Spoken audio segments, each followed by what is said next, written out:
Hello, this is Branko Malic of Kali Tribune, and we continue with the last series in a sequence or series of podcasts, that is to say, videos about the Visione Dei by Nicholas of Cusa.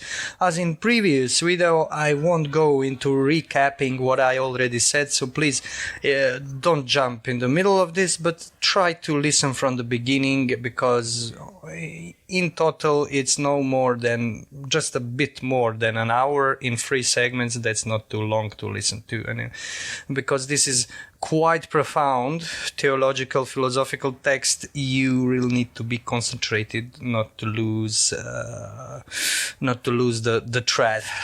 Now,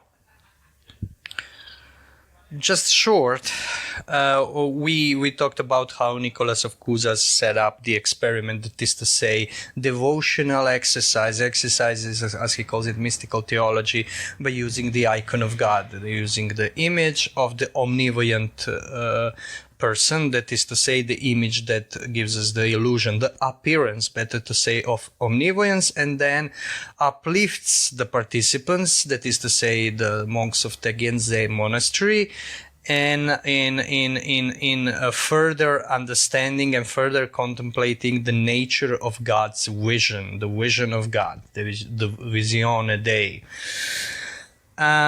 Now we'll come to try to explain what I consider the most interesting thing in the whole business of this devotional practice that Nicholas introduces. Namely, obviously, Nicholas of Cusa is a mystic. And because what else should he be if he is trying to introduce a contemplative exercise or practice?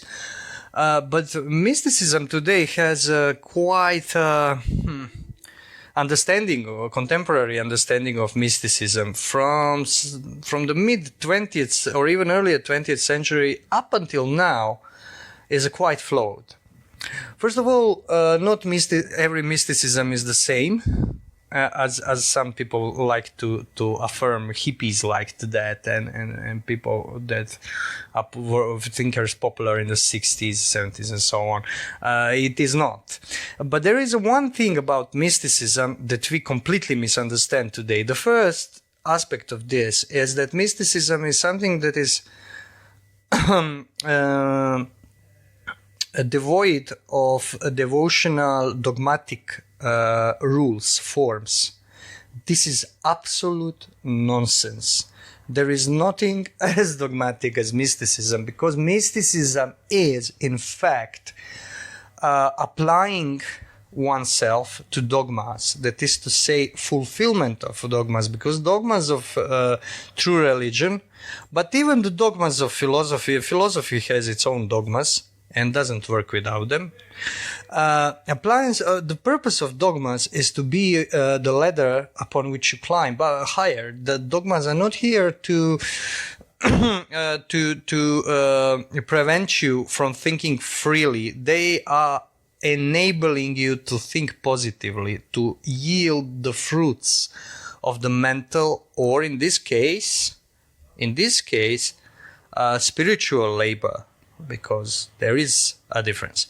Now, this is a kind of like a general peculiarity of mysticism we have to be aware of when talking about true mystic and true Catholic teacher like Nicholas of Cusa. So this is not Zen Buddhism. The other thing is, and now we come to the important thing, is that mysticism is something highly individualistic. This is very, very wrong, although there is a grain of truth in it, and we'll see how Nicholas deals with it, somewhat implicitly, but also somewhat directly too, where mysticism, that is to say, the highest level of being transformed by God's direct action, because mystical state is precisely this, give or take. I'm not using a catechism or textbook definition, but this is what it is. It is state of passivity, because in mystical prayer there are differences, for example, between contemplation and mystical prayer. This is not the same. In mystical prayer, God is doing, or maybe an angel, we won't go into details. We would need a saint to do this video, and I'm far from it to do that. But the main thing in mystical prayer, in mystical state, is that higher power is doing the work. The person is a recipient. The being exercised in mysticism, apt for mysticism, means being able to be absolutely passive.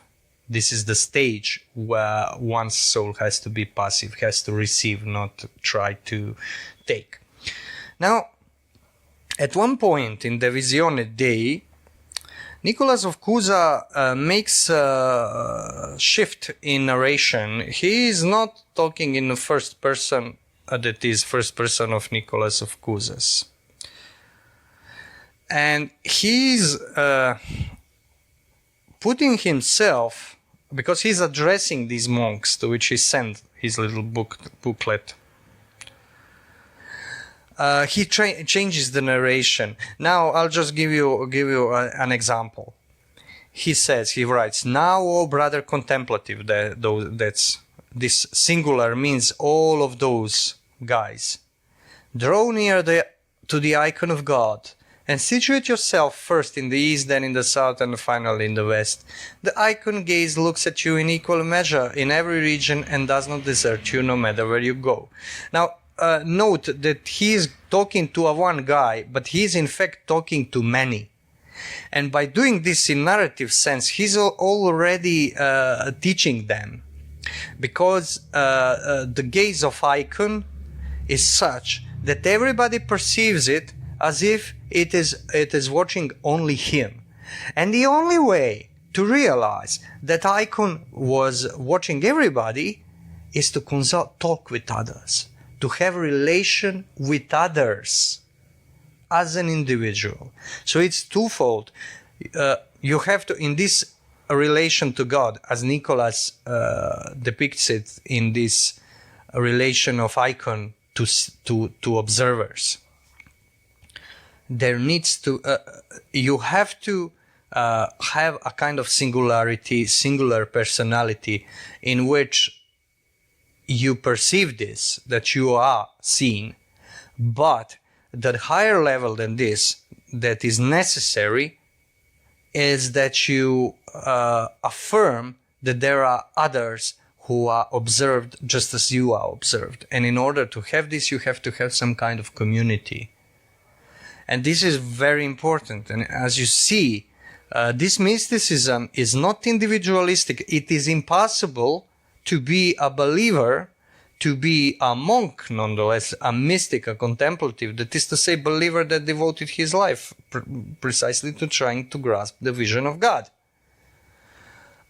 You have to be in community. There is a communal aspect. Nobody is isolated. There is no such thing as isolated individual, because isolated individual would be one who would be utterly incapable of receiving God's vision, being seen by God, and that means being under God's grace, and such being or person would be completely exiled from God's creation. Now, implications are, for some, I think implications are obvious what this means.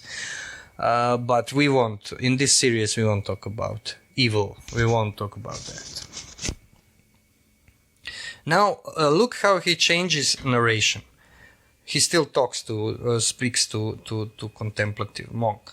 "Therefore, a speculative consideration will be occasioned in you, and you will be aroused and will say, 'O Lord, by a certain sense experience I now behold in this image of you your providence,' etc., etc." Now, in the following, he's talking through the mouth, imagined mouth of the monk who is reading this. He's putting the words in his mouth, because at this stage monk has to take these conclusions that are inherent in the spiritual practice and make them explicit to himself. And Nicholas helps them by talking through them, in a sense. He's changing a narration. And this is very important in true metaphysics and theology, and especially of this kind. This is very important to note, this change in form, not only in content of what is written or said. Form is very important because it indicates important shifts in meaning. Now we'll continue, we'll read a passage or two to conclude this series with Nicholas explaining the nature of being seen. Why is being for man equals being seen? He says, "O Lord, when you look upon me with an eye of graciousness, what is your seeing other than you being seen by me? In seeing me, you who are Deus absconditus, give yourself to be seen by me. No one can see you except insofar as you grant that you be seen. To see you is not other than that you see the one who sees you." Now this is very interesting thing. Especially this last sentence, and what he wants to say. First of all, this God as theos, this etymology of the one who observes, this is not something that Nicholas makes up. Greek is not his native language, although he spoke Greek and translated from Greek and had very close relation to Greek Christians at the time, in the very wake of fall of Constantinople. And he was very well versed in Greek Neoplatonism and in Greek fathers. And he is not the only one who uses this, just to note, this theos, that maybe the observance, the seeing, the all-seeing is the most appropriate way to talk about God, to give God a name. So, Deus absconditus means that God's essence, or as is more proper to say, super essence, hyperousias, is unknowable. Unknowable means that there is no, its excellence is such that it transcends excellence itself. It transcends every singular act of God, or every singular attribute, one might say, or quality in which God manifests his works. This essence transcends it all and cannot be comprehended by any power we have. But how then to know God? He says, God is known because he knows you. In realizing that you are known to God, that you are seen by God, and that which is identical, that you are loved by God, in this you see him. In this act of his, he becomes apparent to you. Because, and this does not mean, let us say this, let us stress this, very important, it does not mean that God's act of seeing the man is kind of like necessitates man seeing that God sees him, kind of like dialectical relation where God would, in fact, God's act would depend on man. This is very important difference, because there are strains of thoughts and teachings, for instance, Hermeticism in a broader sense of the word, where you have this aspect, and some of the great German mystics before Nicholas, like famous Johannes Meister Eckhart, were very dubious about this, had this kind of like, you have an impression that they are falling into this let's say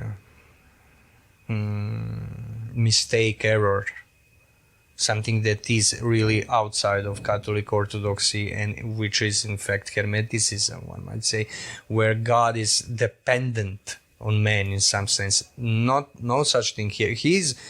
I don't think that Eckhart really believed something like that, but he was ambiguous. I think Nicholas is not ambiguous. He wouldn't be cardinal at that time if he was ambiguous. Those are different times. So this is just real Christian Renaissance. What it says is that we recognize that our knowing of God is His acting upon us. We know we are acted upon, to use the broadest sense here. And this acting upon is being seen, but in God being seen and being loved and being cared for and being the subject of providence are one. So this is this unity of God, this oneness, where every act of God resolves into one, into this super essence that cannot be known, but as an act, of course, it is differentiated. This is a very good expression from Pseudo Dionysius Areopagite, undividedly distinct. So that, for instance, seeing and loving is undividedly distinct. It's one, but it's distinct. Now, this is completely different story, but I want to point this out because this is in the background of what he is thinking here, what he's saying. So this is seeing to be, we need to be conserved or maintained by our Creator, to be seen by Him. But to see Him, only way of seeing Him is being seen by Him. This is what He gives us Himself, in a way.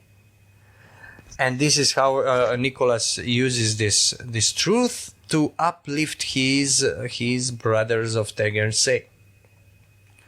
Now we'll read one more lengthier passage and interpret, just to make this more comprehensive. Now he's talking to God through the mouth of the monk, imagined mouth of the monk. He's putting the words in their mouth so he can uplift them. Now your gaze, talking to God of course, causes me to reflect upon the following. That the reason this image of your face is depicted in foregoing perceptible way is that the face could not have been painted without color, and that color does not exist apart from quantity. But the invisible truth of your face I see not with the bodily eyes, which look at this icon of you, but with mental and intellectual eyes. This truth is signified by this contracted shadow-like image. So we already talked about this, but he's recapping. So there is a higher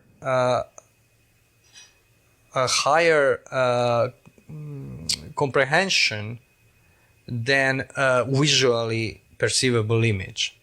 And this is intellectual, not image, but intellectual concept. And but you cannot have one without other. So you climb from senses, from icon to concept, but there is more, he says. But your true face is free of all contraction. Now we already talked about contraction. A shadow-like image is contracted, which means that it is categorically fixed. It is fixed by category of quantity with color and so on. Contraction is something being contracted, means something being put in the categories, categorized, because we can think about it, talk about it, say simple statements about it. Those are categories. But God of course transcends this. Your true face is free of all contraction, for it is neither quantitative nor qualitative, nor temporal nor spatial, for it is absolute form, which is also the face of faces. Therefore, when I consider that this face is the truth of and the most adequate measure of all faces, I become astounded. For the face, which is the truth of all faces, is not quantitative. Hence, it is not greater or lesser than any face. Because it is neither greater nor lesser, it is equal to each and every face, and yet it is not equal to any face, because it is not quantitative, but it is absolute and super exalted. Now, this is negative theology at its best. And what he says here is that by transcending God, by transcending everything, transcending not only categories, and transcending anything conceivable, is nothing of all. Greeks call this heteron panton, the other of all. Very good. I'll employ help from other corner of the world. Sometimes before Nicholas Cusanus, having Gregory Palamas, Orthodox theologian and monk, what he said, God is everywhere and nowhere. This is what is said here. He is everywhere. He's nowhere because he's not corporeal, as Palamas would say. Nicholas would say he's not categorical, not contracted. This is different kind of text. Palamas just gave this short passage to illustrate something else and didn't go in details, but it's very well said. Because he is incorporeal, he is nowhere. Because he sustains everything, he is everywhere. And this is what Nicholas said here. And seeing, the act of vision is very good to comprehend this. This being seen is being conserved, is being maintained, created, because creation implies keeping in existence also, because we are in existence because God keeps us. We are not falling in nothing because of Him, and this means being seen by Him. And this would also imply that not being seen by Him is quite a predicament. And we already said that not being seen by Him would occur when one would withdraw himself from all other people, when one would literally put himself in the center of the universe without having any community or understanding with others. Then the gaze of God would be incomprehensible and invisible to him. And God would quite literally turn his face from him.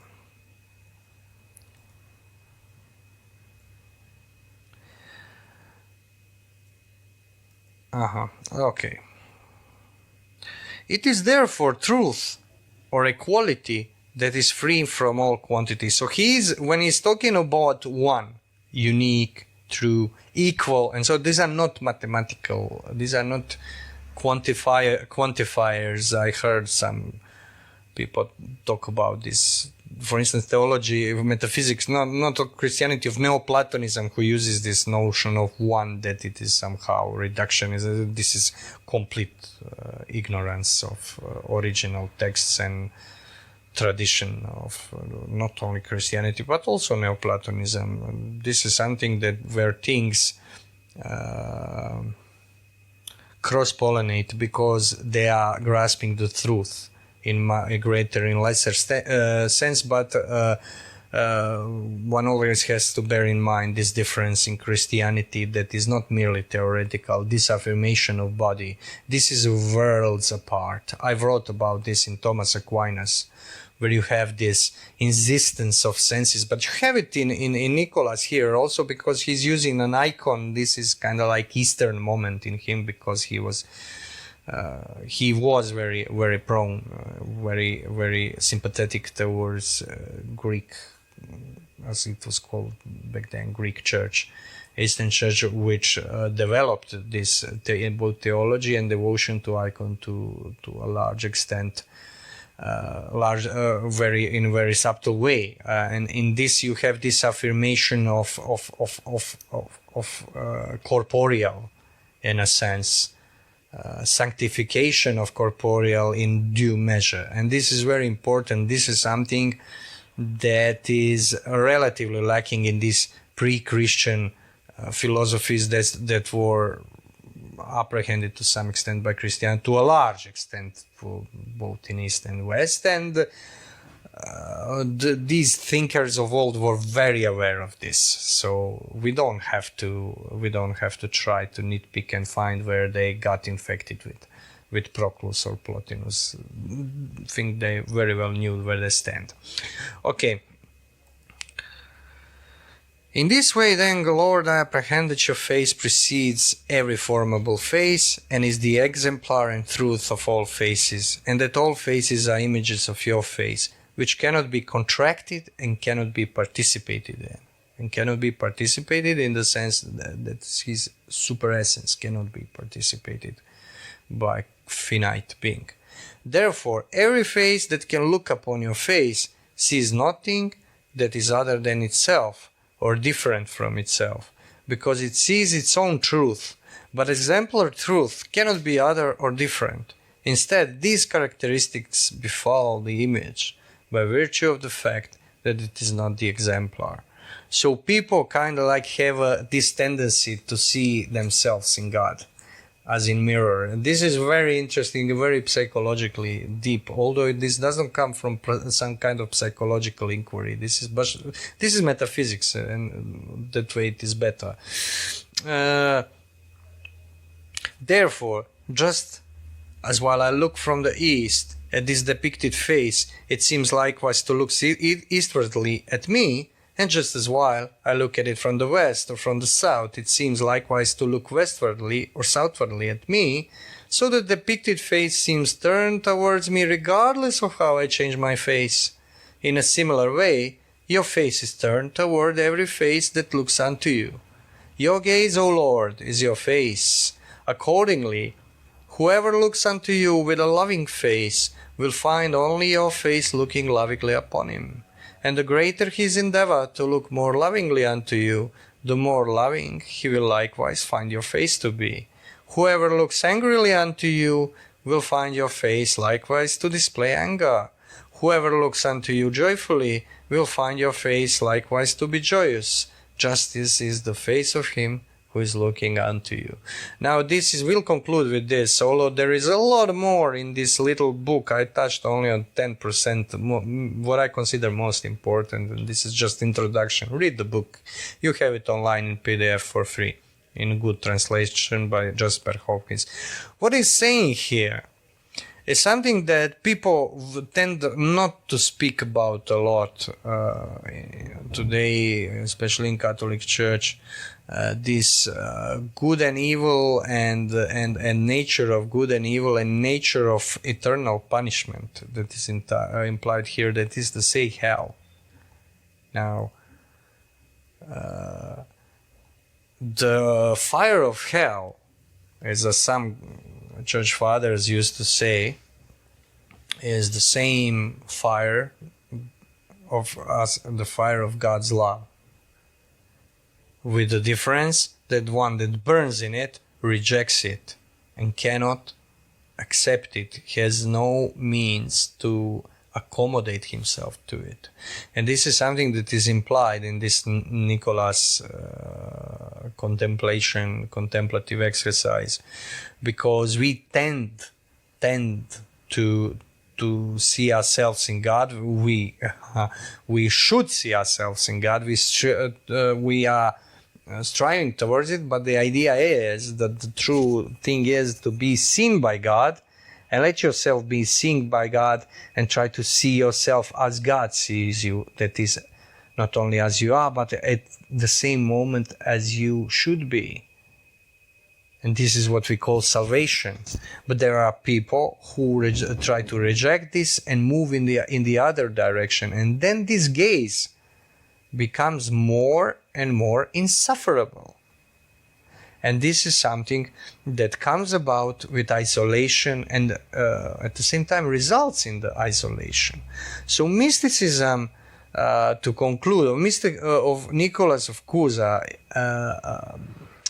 presupposes community, presupposes mutual existence of other people, loving relationship with other people, trust in other people.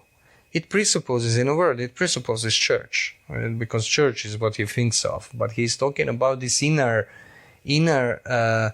raison d'être of church, not simply hierarchy and bureaucracy, but this need of belonging to this mystical body. Being severed from it means being turned away from God, and in the end, God turning his gaze from this wretched being. So this is the purpose of this theological or mystical exercise. This exercise in a proper preparation for salvation, which is more or less what every prayer and every Christian ritual strives at. So this was Branko Malic of College Tribune, finishing a series of Mykolas of Cusa's Visione Dei. Hope you have found it interesting. Thank you for your attention. Signing out.